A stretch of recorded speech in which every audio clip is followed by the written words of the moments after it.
శ్రీ మహాగణాధిపతయే నమః. శ్రీమాత్రే నమః. మాచిరాజు భక్తి ప్రేక్షకులందరికీ నమస్కారం.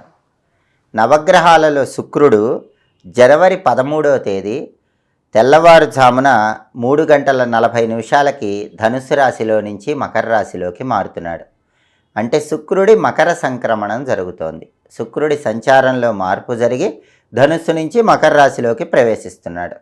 అలా జనవరి 13వ తేదీ తెల్లవారుజామున 3:40 మకరంలోకి ప్రవేశించిన శుక్రుడు మళ్ళీ ఫిబ్రవరి 6వ తేదీ అర్ధరాత్రి 1:15 కుంభరాశిలోకి ప్రవేశిస్తాడు. అంటే జనవరి 13వ తేదీ తెల్లవారుజాము నుంచి ఫిబ్రవరి 6వ తేదీ అర్ధరాత్రి 1:15 వరకు మకర రాశిలో ఉండేటటువంటి శుక్రుడి సంచారం ద్వాదశ రాశుల మీద ఎలాంటి ప్రభావాన్ని కలిగింపజేస్తుందో, శుక్రుడు ఏ రాశులకు అనుకూల ఫలితాలు ఇస్తాడో, ఏ రాశులకు వ్యతిరేక ఫలితాలు ఇస్తాడో, వ్యతిరేక ఫలితాలు తొలగింపజేసుకోవటానికి, అనుకూల ఫలితాలు రెట్టింపు చేసుకోవటానికి ద్వాదశ రాశుల వాళ్ళు శుక్రుడికి సంబంధించి ఎటువంటి ప్రత్యేకమైన శక్తివంతమైన పరిహారాలు చేసుకోవాలో ఈ వీడియోలో మనం తెలుసుకుందాం. తదుపరి మిథున రాశి. మిథున రాశి వాళ్ళకి శుక్రుడి సంచారంలో మార్పు వల్ల కలిగే ఫలితాలు పరిశీలిస్తే మిథున రాశి నుంచి లెక్కబెట్టినప్పుడు మిథునం, కర్కాటకం, సింహం, కన్య, తుల, వృశ్చికం, ధనుస్సు, మకరం. శుక్రుడు మిథున రాశి వాళ్ళకి 8వ స్థానంలో సంచారం చేస్తున్నాడు. ఈ 8వ స్థానాన్ని అష్టమ స్థానం అంటారు. శుక్రుడు అష్టమ స్థానంలో సంచారం చేయటం అనేది మిథున రాశి వాళ్ళకి విశేషమైన యోగాన్ని కలిగింపజేస్తుంది. జ్యోతిష శాస్త్రపరంగా గోచార జ్యోతిష గ్రంథాలన్నీ ఏం చెప్తున్నాయంటే అష్టమ స్థానములో శుక్రుడి సంచారం ప్రారంభం కాగానే వంశపారంపర్యంగా రావలసినటువంటి స్థిరాస్తులు దక్కించుకోవటం జరుగుతుందని గోచార జ్యోతిష గ్రంథాలన్నీ తెలియజేస్తున్నాయి. అంటే చాలా కాలంగా మిథున రాశి వాళ్ళు ఎవరైనా సరే తల్లిదండ్రుల నుంచి కానీ తాత ముత్తాతల నుంచి కానీ వంశపారంపర్యంగా రావాల్సిన ఆస్తులు రావటం ఆలస్యమవుతూ ఉన్నట్లయితే అవన్నీ అనూహ్యంగా శుక్రుడు 8వ స్థానంలోకి ప్రవేశించగానే మిథున రాశి వాళ్ళ చేతికి వచ్చేటటువంటి సూచనలు చాలా ఎక్కువగా ఉన్నాయి. అంటే తాత ముత్తాతల ఆస్తుల పరంగా ఏవైనా లిటిగేషన్స్ ఉన్నా, కోర్టు కేసులు ఉన్నా అవన్నీ కూడా పరిష్కరించబడతాయి. అంతేకాకుండా వాటి పరంగా దాయాదులతో పోరున్నా కూడా అవి తొలగింపజేసుకుంటారు. ఒక సమన్వయం ఏర్పడుతుంది. అష్టమ స్థానంలో శుక్రుడు ప్రవేశించగానే ఎన్నో సంవత్సరాలుగా ఆగిపోయినటువంటి వంశపారంపర్య ఆస్తులన్నీ చేతికి అంది వచ్చి వాటిని అనుభవించేటటువంటి యోగం మిథున రాశి వాళ్లకు ప్రారంభమవుతుంది. అలాగే ధనార్జన అనేటటువంటిది ఇంతకు ముందు కంటే విశేషంగా పెరగటానికి అవకాశాలు ఎక్కువగా ఉన్నాయి. అంతేకాకుండా అనూహ్య ధనప్రాప్తి యోగం కలిగేటటువంటి సూచనలు కూడా ఉన్నాయి. అంటే ఇంతకుముందు ఎప్పుడూ ఊహించని విధంగా అకస్మాత్తుగా ధనపరంగా మంచి ప్రయోజనాలు మిథున రాశి వాళ్ళు పొందగలుగుతారు. అది కూడా అనూహ్యంగా అధిక ధనాన్ని పొందగలుగుతారు. వాళ్ళు ఊహించిన దానికంటే 10 రెట్లు ఎక్కువ ధన సముపార్జన చేయడానికి అవకాశాలు చాలా ఎక్కువగా ఉన్నాయి. కాబట్టి ధనం అనూహ్యంగా వస్తుంది, అది కూడా అధికంగా వస్తుందని గోచార జ్యోతిష గ్రంథాలన్నీ తెలియజేస్తున్నాయి. అలాగే బంధుమిత్రులతో సత్సంబంధాలు ఏర్పడతాయి. మిథున రాశి వాళ్ళకి ఇంతకుముందు బంధువులతో కానీ మిత్రులతో కానీ ఏమైనా గొడవలు ఉన్నట్లయితే ఆ గొడవలన్నీ కూడా సమసిపోతాయి. బంధువుల మధ్య మిత్రుల మధ్య ఉన్న విభేదాలు తొలగింపజేసుకొని వాళ్ళందరూ కూడా మీకు అనుకూలంగా మారిపోయి మీతో సత్సంబంధాలు పెంపొందింపజేసుకోవటానికి ఆస్కారం ఎక్కువగా ఉంది. అలాగే సమాజంలో కూడా మీకు గౌరవ మర్యాదలు పెరుగుతాయి, కీర్తి ప్రతిష్టలు పెరుగుతాయి. సాంఘికంగా మీ మాటకు విలువ గౌరవం పెరగటానికి అష్టమంలో శుక్రుడి సంచారం మిథున రాశి వాళ్లకు విశేషంగా యోగిస్తుంది. అలాగే కొత్త మిత్రులు ఏర్పడతారు, కొత్త కొత్త పరిచయాలు ఏర్పడతాయి. ఆ పరిచయాలు బంగారు భవిష్యత్తుకు నాంది వాక్యం పలుకుతాయి. అంతేకాకుండా ప్రధానంగా మిథున రాశి వాళ్ళకి సజ్జన సాంగత్యం ఏర్పడుతుంది. 8వ ఇంట్లో శుక్రుడి సంచారం మంచి స్నేహాలను కలిగింపజేస్తుంది. ఇంతకు ముందు కంటే ఇప్పుడు మంచి వ్యక్తులు, గొప్ప వ్యక్తులు పరిచయం అవడానికి అవకాశాలు ఎక్కువగా ఉన్నాయి. అలాగే సత్కాలక్షేపం చేస్తారు. అంటే మంచి మంచి విషయాల గురించి ఎక్కువగా చర్చలు చేస్తారు. సమాజ సేవ గురించి, అలాగే జీవితంలో పురోభివృద్ధి సాధించడం గురించి, ఇలా మంచి విషయాల గురించి ఎక్కువగా చర్చలు చేసే మంచి మిత్రులు పరిచయం అవటానికి అష్టమంలో శుక్రుడి సంచారం మిథున రాశి వాళ్లకు విశేషంగా యోగిస్తుంది. అలాగే పెద్దల అభిమానాన్ని పొందగలుగుతారు. అంటే గృహంలో బాగా వయసులో పెద్దవాళ్ళ అభిమానము, సాంఘికంగా పేరున్న వాళ్ళు, ప్రతిష్ట ఉన్నవాళ్ళు, పరపతి ఉన్నవాళ్ళు, అలాంటి వాళ్ళు మిమ్మల్ని పిలిచి మీ స్నేహాన్ని కోరుకుంటారు. అలా పరపతి ఉన్నటువంటి వ్యక్తుల అభిమానాన్ని పొందటం ద్వారా మంచి ప్రయోజనాలను పొందగలుగుతారు. కాబట్టి మొత్తం మీద శుక్రుడి అష్టమ స్థాన సంచారం అనేది మిథున రాశి వాళ్ళకి అనూహ్యమైనటువంటి అధిక ధన ప్రాప్తిని కలిగింపజేస్తుంది.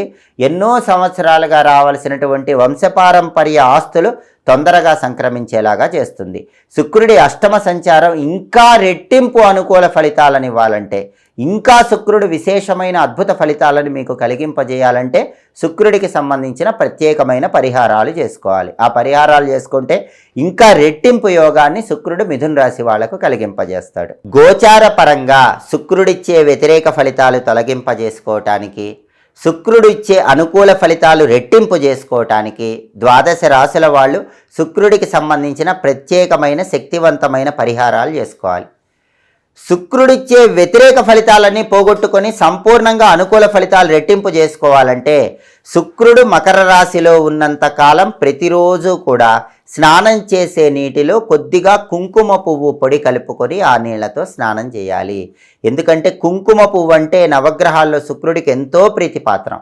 అందుకే కుంకుమ పువ్వు పొడి కొద్దిగా నీళ్లలో కలుపుకొని ఆ నీళ్లతో స్నానం చేస్తే శుక్రుడి బలం విశేషంగా పెరుగుతుంది. లేదా స్నానం చేసిన తర్వాత కుంకుమ పువ్వు పొడి కొద్దిగా నీళ్లతో తడిపి దాన్ని బొట్టులాగా ధరించినా కూడా శుక్రుడి విశేషమైన అనుగ్రహం కలుగుతుంది. అలాగే శుక్ర బలం పెంపొందింపజేసుకోవటానికి కొద్దిగా పన్నీరు నీళ్లలో కలుపుకొని ఆ నీళ్లతో స్నానం చేసినా శుక్రుడి బలం విశేషంగా కలుగుతుంది. సెంటు నీళ్లలో వేసుకొని స్నానం చేస్తే శుక్రుడి అనుగ్రహం వల్ల శుక్రుడిచ్చే వ్యతిరేక ఫలితాలన్నీ తొలగిపోతాయి. అలాగే శుక్రుడికి తెలుపు రంగు అంటే ఎంతో ప్రీతిపాత్రం.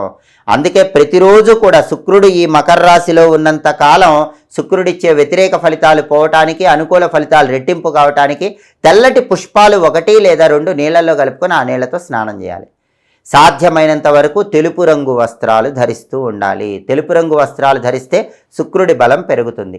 అలాగే శుక్రుడికి ఆవు నెయ్యి అంటే ఎంతో ప్రీతిపాత్రం. కాబట్టి ఇంట్లో పూజ గదిలో దీపారాధన చేసేటప్పుడు ఆవు నెయ్యితో దీపారాధన చేసినట్లయితే శుక్రుడి విశేషమైన అనుగ్రహం కలుగుతుంది.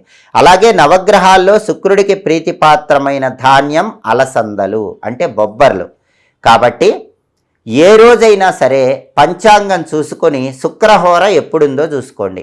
శుక్రహోర ఉన్న సమయంలో వీలైనప్పుడల్లా అలసందలు నానబెట్టి గోమాతకు తినిపించండి. నానబెట్టిన అలసందలు, నానబెట్టిన బొబ్బర్లు శుక్రహోర ఉన్న సమయంలో గోమాతకు తినిపిస్తే మంచిది. శుక్రుడు ఈ మకర రాశిలో ఉన్నంత కాలం కూడా ఏ రాశి వాళ్ళైనా సరే వ్యతిరేక ఫలితాలు పోవటానికి, అనుకూల ఫలితాలు రెట్టింపు చేసుకోవడానికి శుక్రహోర ఉన్న సమయంలో నానబెట్టిన అలసందలు ఆవుకు తినిపించాలి.